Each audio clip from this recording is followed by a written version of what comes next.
If you started rucking to improve your back health, or you've been wondering whether rucking might actually hurt your back, today's conversation brings some much-needed clarity.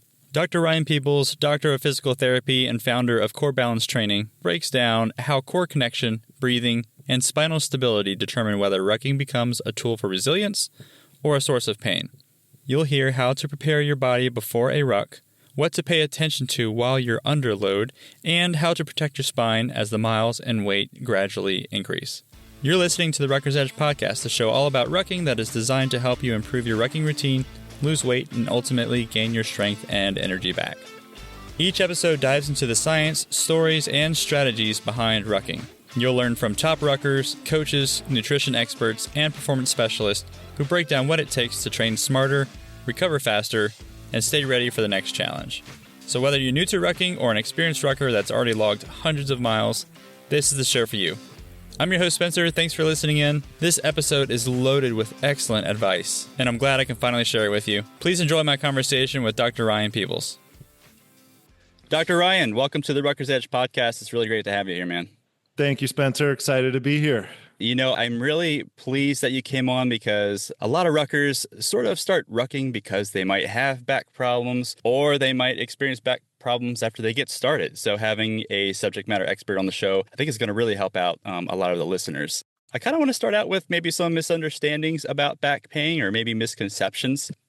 Is back pain usually caused by weak muscles, or is typically there's something else going on? Yeah, that's a really good question. And I was excited when you asked me to be on this podcast because it's definitely a topic. You know, rucking's a hot topic right now. I've been asked, you know, if rucking's good or bad for back pain, really. That's like kind of a big question because it's a rising like activity, you know, Sure. in popularity. So Right. There's tons, to answer your question, there's tons of misconceptions about back pain. So I'm not going to get too deep into the weeds. One of the major ones would be that, you know, back pain is caused by a weak core. But really, there's a lot more factors about the core that come into play when it comes to back pain. And so if the assumption is that back pain's caused by a weak core, then the solution would be, well, let's do sit-ups, right? Sit-ups strengthen your core. And that's, I think, where a lot of people kind of go wrong is that they're connecting just brute strength or the ability to sit up, which is just one motion of the core, with with the problem. And the problem with the core is not necessarily the strength in the ability to sit up, but more so it's more like a combination of stamina or endurance and the ability to stay engaged for a long period of time, because the spine needs support, not just during specific like bursts of movement, but it needs support all day long. And this relates to rucking really well, because when you're rucking, you know, you're adding extra weight to your spine, and you want your spine to be supported. You want to have like a little bit of decompression factor on your spine from your core for the entire time that you're rucking. And to be honest, even after you're done rucking. And so that's a different kind of strength. It's more what I call core connection. When you talk about the core, what muscle groups are you specifically talking about? It's going to be all the muscles that surround the spine, like 360 degrees. And so Okay. I'm not big on differentiating or singling out specific muscles, because the reality is that the core and the whole body works together synergistically. So just to target one muscle is trying to, you know, look at the body or use the body in a way that it wasn't really designed to be used. Oh, we're just going to engage your transverse abdominis, just isolate it. Well, that's not how the body likes to work, right? It's got the internal obliques, the external obliques, the rectus abdominis, and then around the sides and the back, it has, you know, more muscles that are designed to just squeeze the spine. That's if you look at the shape of these core muscles, a lot of them are broad and flat. They're like corset shaped. And what does a corset do? It squeezes. So what do we accomplish with that is called intra-abdominal pressure. And if we can create that force, that intra-abdominal pressure with our own core muscles, we get the support that we would get from putting on a corset brace. It increases the pressure inside your core, which increases stability. And that's what the spine really likes. Interesting. Okay. Synergistically, it's a great word. I like that Yeah, use of and it there's too. more muscles too. I mean, there's probably going to be some like critics out there. So for those people, yeah, the glutes, all of the glutes, some of the deep hip muscles, any muscle that attaches to your torso. You could even argue some of the shoulder muscles, like the pecs, would be part of your core. It's all part of this monster that we want to have balanced and working, like I said, synergistically together. Yeah. If there's a major imbalance in that muscle group, then that can lead to problems. So you're the second guest in a row to talk about how important all the muscle groups around the core are. Previous guest, Matty Hollingdale, he's a coach in the UK, and he references all the muscle groups working together as like working out like your trunk. And it's not necessarily like just the front, just the abs, like some people might think the core might be. So he refers to it to the trunk. And it kind of sounds like you're talking about the same thing, like all these muscles working together. So with that in mind, what are some of the recommended workouts that might work out the entire group of core muscles in one go? I guess, like, what's the biggest bang for your buck workouts that might do that job? Yeah, it's a fantastic question. So I think that the big picture, like 10,000-foot view, is if you look at the core as your foundation for stability, then any exercise that you do where you're, say, lifting weights, moving, you're moving your arms and legs. Mm-hmm. You can turn that exercise into a core exercise by stabilizing your core against that movement. So really what the core is doing is resisting movement. So say when you do, pick a lift, an overhead press or a squat, it doesn't really matter. Your legs and arms which are doing the lift can do the movement, and that movement doesn't transfer into the lumbar spine or doesn't translate and become a compensatory movement in your spine. So the muscles of your core are resisting movement. Okay. So it doesn't, the classic the classic exercise, if you're looking for a simple answer, is the plank is a good one, where you're resisting movement of gravity pulling you down to the floor, right? That's the simplest example, but any exercise can become that.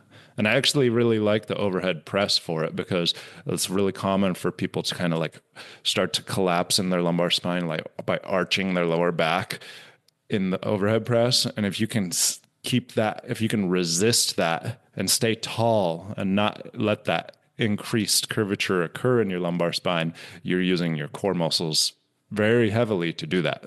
Gotcha. So that's sort of what people mean when they say engage your core, like use that resistance to kind of stabilize any movement that shouldn't be moving to go through those workouts or those exercises. Does that sound right? Okay. Yeah, stabilizing or resisting movement. Gotcha. All right, let's move into your spine under load. So when we ruck, we're throwing 25, 35, 45 pounds on our back. And I realize that might have some implications on our spine and muscle groups. So what exactly does rucking demand from the spine mechanically? It's not going to change any of the demand, because we already have the same force working on our spine in just gravity. Mm-hmm. The weight of our upper body is always compressing our spine. And so all that rucking is doing is increasing the demand of the same activity or the same demand on your core. So we're just increasing the intensity. Gotcha. And so I guess what happens to the lower back once we start getting tired? What starts to break down, or is it just independent to the rucker and what muscle groups are stronger than others?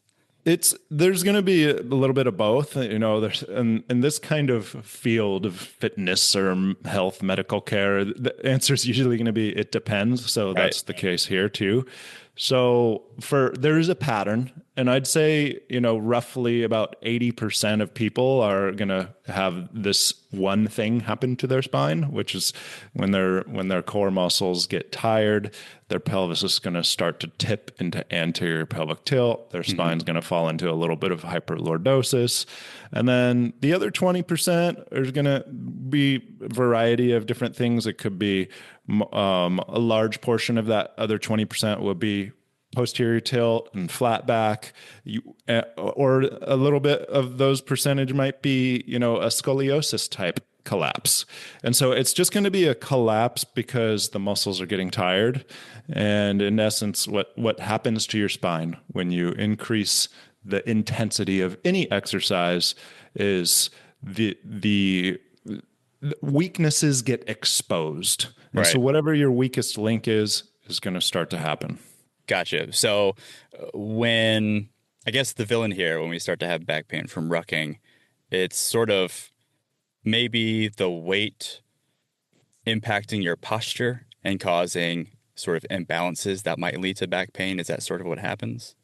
Yeah, it's just, if you have a slight weakness here where it's not really significant enough to affect you in your normal daily life, but then you add a bunch of weight to your body, it's going to expose that weakness a little more, and it might become significant, or it might become a factor that causes you to collapse in one way. And when I say collapse, I hope people, visualize what I mean to be, instead of your muscles holding you up through muscle tone or just a slight engagement that's, affecting our posture, we end up collapsing onto our ligaments. And instead of our muscles being that supportive structure, we're kind of hanging on our ligaments, which are kind of like a backup postural structure. And that's, naturally you're just going to be not as upright, not as tall. So the curvatures of the spine become a little accentuated. Okay. Now here's kind of like an oddball question, at least I think it is. When we're rucking, our breathing patterns might change. How does breathing change spinal stability, or does it? Breathing is massive. I think it's actually I want to say the biggest factor of all, but there's so many factors. There's a few biggest factors, and it's one of them. Okay. So what breathing does is first of all, it's something we do all day long continuously, and it involves our core muscles. So there's definitely, a correlation at the least. But the way that we breathe can have a major influence on the stability of our core through, I think what I mentioned earlier, intra-abdominal pressure. And so when you breathe, when you take an inhale, and if you're breathing in a healthy way and your diaphragm's coming down into your abdomen, then that is causing pressure in your abdomen, and that increases the pressure. It's called intra-abdominal pressure. And as that pressure increases, the stability increases in and around your core. So it's more support, more stability for your spine, which the spine likes. If you breathe in an unhealthy way, and you're not containing any of that intra-abdominal pressure with your core muscles, all that pressure is getting lost. It's spilling out, for most people, out your belly, and it's doing really nothing. It's like a flat tire for your spine. And so breathing is very nuanced, but very important for spine health.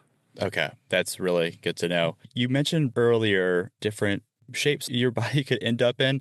In previous emails I had mentioned to you, I felt targeted to listen to one of your podcast episodes about anterior pelvic tilt. Can you describe anterior, posterior pelvic tilts?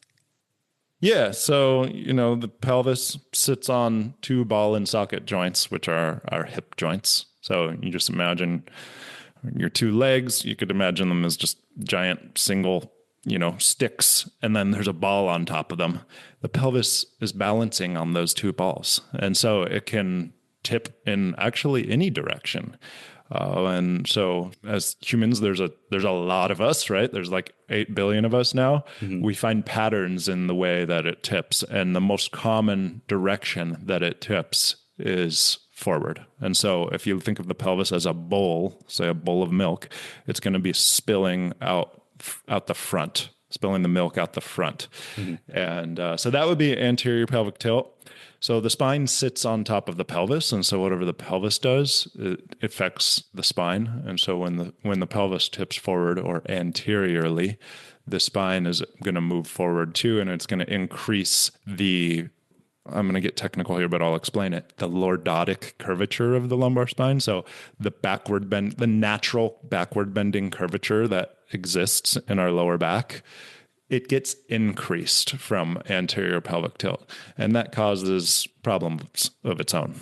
In your opinion, is it more typical for ruckers to experience anterior pelvic tilt once they start getting fatigued?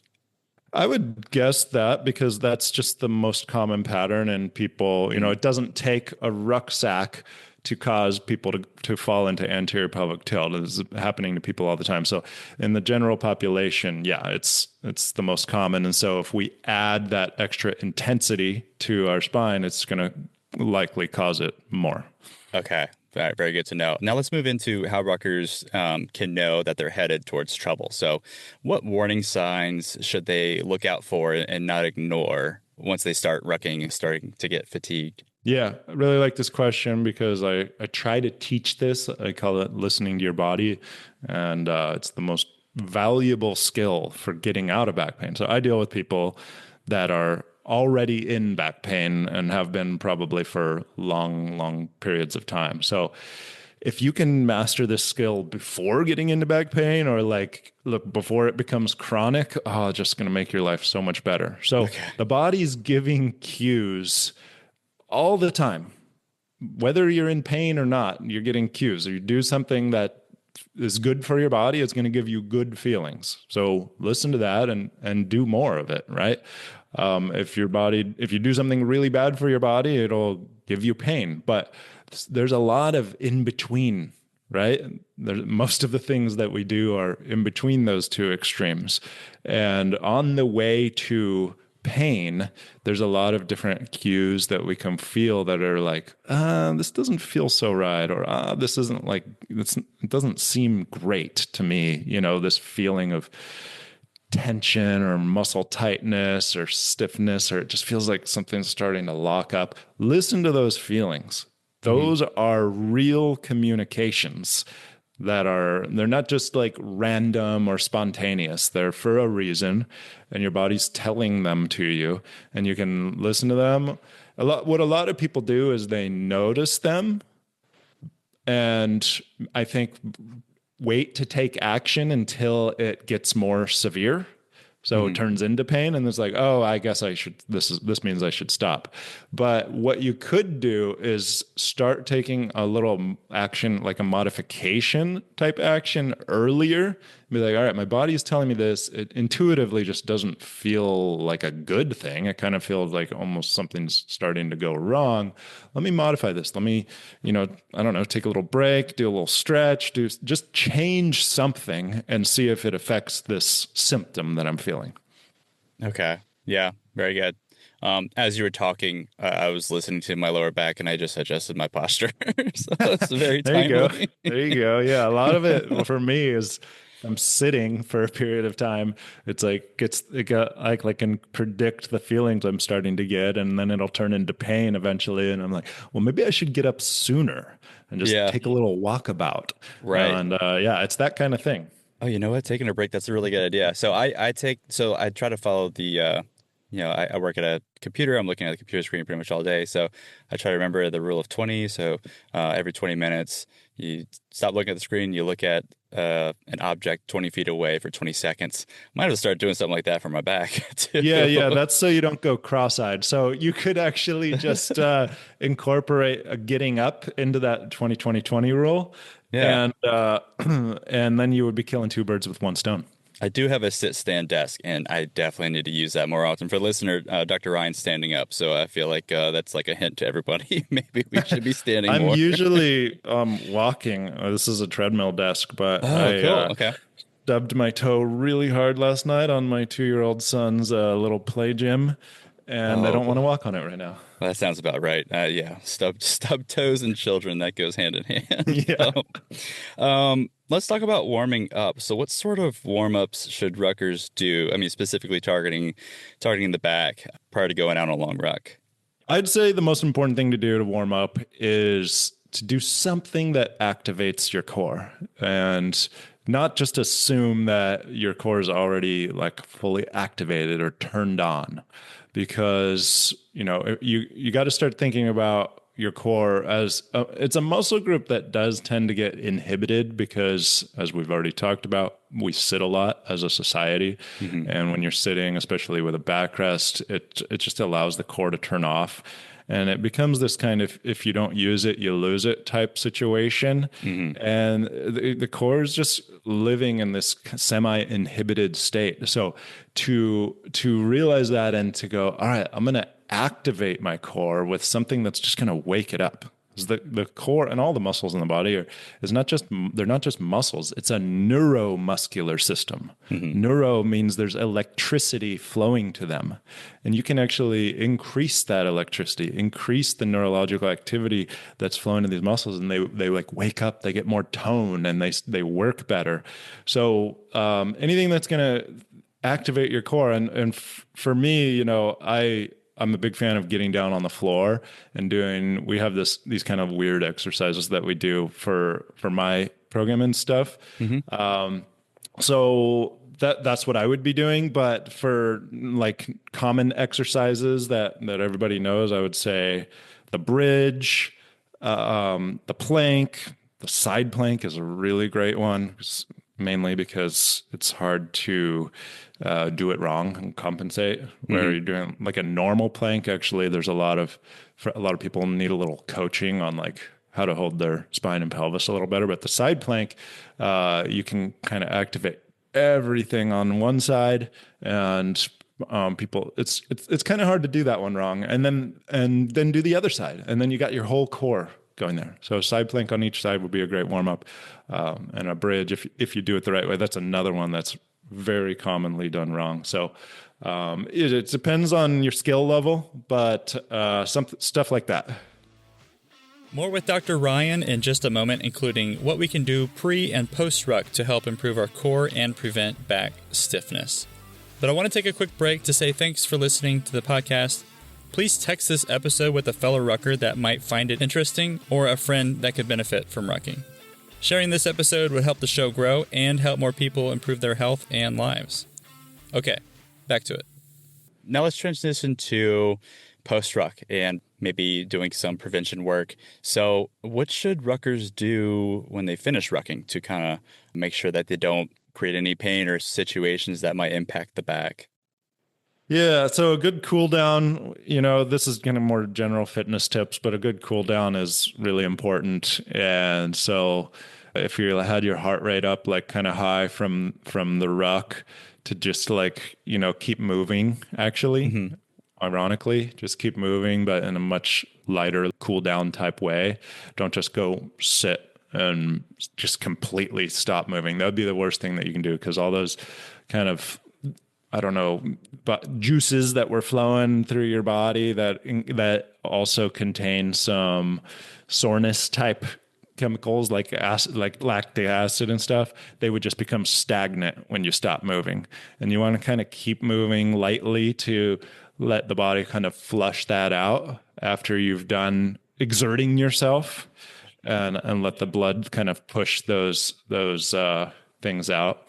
That'd be probably the most important thing to do. Okay. And if you're not feeling any kind of like, problem in terms of pain, I don't think that there's too much more you need to do. Now, along those lines, it's really important to cool down so you don't have any stiffness. It's excellent to stretch post-ruck for your recovery purposes. Another good thing for recovery is sleeping. How can we adjust our sleep habits so that it's beneficial for our back? Yeah, well, you're talking to somebody who's super focused on improving their sleep right now. So yeah, it's a relevant topic for me. I actually think that a really important thing for everyone to do is like take a look at your mattress. I've found a huge theme since working in this population for the last 8 years to be people waking up with back pain because there's saggy spots or soft spots in their mattress, and it's just time to get a new one. I mean, if it's been like 7 to 10 years,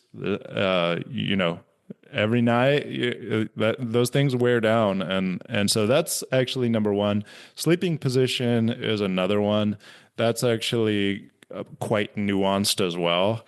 So I will say that from a back pain perspective, there's no best sleeping position, except if you have something like stenosis.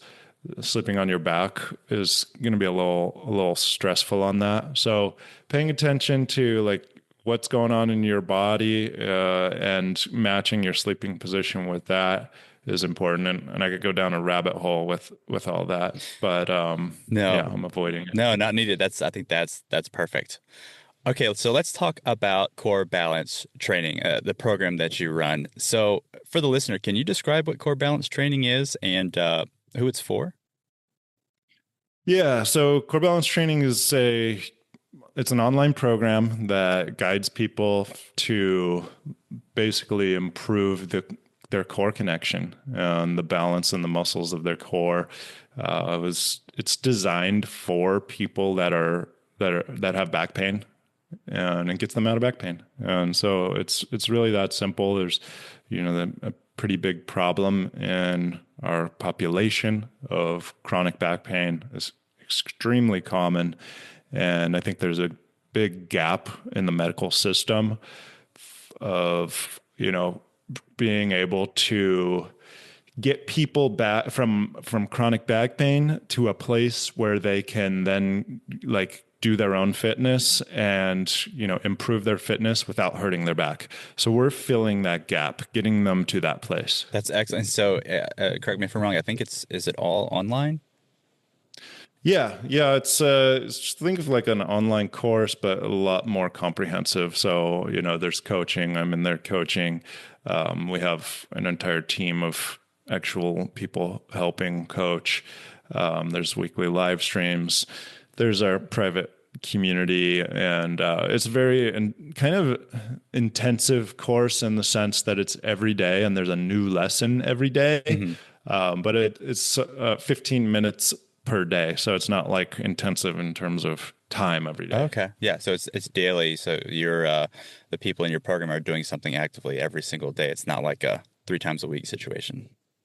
Right. Yeah. And that's part of the solution is just that daily commitment. Well, Dr. Ryan, this has been really great. Before we conclude, if listeners want to reach out to you to maybe ask some questions or maybe sign up for the core balance training program, where should they go? I'd say for a good introduction to me is YouTube. So they can just, search core balance training on YouTube. Or if you want to check out the course, you can do a free trial and you can just go to corebalancetraining.com. Awesome. Well, Dr. Ryan, I sincerely appreciate your time this morning. Thanks so much for joining us. Yeah, Spencer, thanks so much. It was great. I appreciate being here. All right, that wraps up my conversation with Dr. Ryan. You can connect with him on his website at corebalancetraining.com. You can check out his YouTube channel, which has the same name, Core Balance Training, or check out his newer podcast called The Back Pain Podcast. I'll drop a link to all those in the show notes. If you want to reach out to me, head on over to the website, theruckersedge.com, or check me out on Instagram at theruckersedgepod. If you enjoyed today's episode, make sure to follow or subscribe to the show in your favorite podcast app so you're notified of new episodes. In next week's episode, we talk about what I have planned for the show in 2026. So come back and give it a listen. Okay, that's it for today. Thanks again for listening to this episode of The Rucker's Edge.